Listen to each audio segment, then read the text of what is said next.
മുൻപ് choice based credit and semester സമ്പ്രദായം വിദ്യാഭ്യാസം നിലവാരം കുറച്ചതായി പഠന റിപ്പോർട്ട്. കാലിക്കറ്റ് സർവകലാശാലയ്ക്ക് കീഴിലുള്ള കോളേജുകളിൽ നടത്തിയ പഠനമാണ് സെമസ്റ്റർ സമ്പ്രദായത്തിലെ അപാകതകൾ ചൂണ്ടിക്കാട്ടുന്നത്.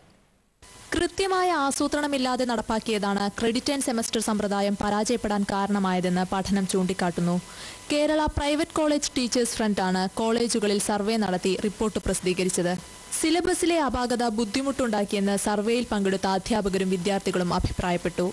സിലബസ് സമൂലം ഉടച്ചു വാർക്കണം എന്നുള്ളതാണ് പ്രധാനപ്പെട്ട സംഗതി. ഒരു സെമസ്റ്റർ കൊണ്ട് നമുക്ക് പഠിപ്പിച്ച് തീർക്കാൻ കഴിയാത്തത്ര വിപുലമായിട്ടുള്ള സിലബസാണ് വെച്ചിട്ടുള്ളത്. പഠന വിഷയവുമായി ഒരു ബന്ധമില്ലാത്ത അനവധി വിഷയങ്ങൾ വന്നു കൂടിയിട്ടുണ്ട്. മാർക്കിൽ നിന്ന് ഗ്രേഡ് ഇടുന്ന രീതി കൊണ്ടുവരികയോ കൂടുതൽ ഗ്രേഡുകൾ ഉൾപ്പെടുത്തി മൂല്യനിർണ്ണയം നടത്തുകയോ ചെയ്യണമെന്ന് പഠനം പറയുന്നു. അധ്യാപക വിദ്യാർത്ഥി അനുപാതം കുറയ്ക്കുകയും പരീക്ഷകൾ കൃത്യസമയത്ത് നടത്തി ഫലം പുറത്തുവിടുകയും വേണം. സർവേയിൽ പങ്കെടുത്ത 85% പേരും ഇപ്പോഴത്തെ സമ്പ്രദായത്തിൽ അതൃപ്തി രേഖപ്പെടുത്തി. എന്നാൽ അപാകതകൾ പരിഹരിച്ച് സെമസ്റ്റർ സമ്പ്രദായം മികവുറ്റതാക്കാൻ കഴിയുമെന്ന് തന്നെയാണ് പഠനം നൽകുന്ന പ്രതീക്ഷ. സെമസ്റ്റർ സമ്പ്രദായത്തിലെ പ്രശ്നങ്ങൾ പഠിക്കാൻ നിയോഗിച്ച ഹൃദയകുമാരി കമ്മിറ്റിക്ക് റിപ്പോർട്ട് കൈമാറി. ഏഷ്യാനെറ്റ് ന്യൂസ്, തൃശൂർ.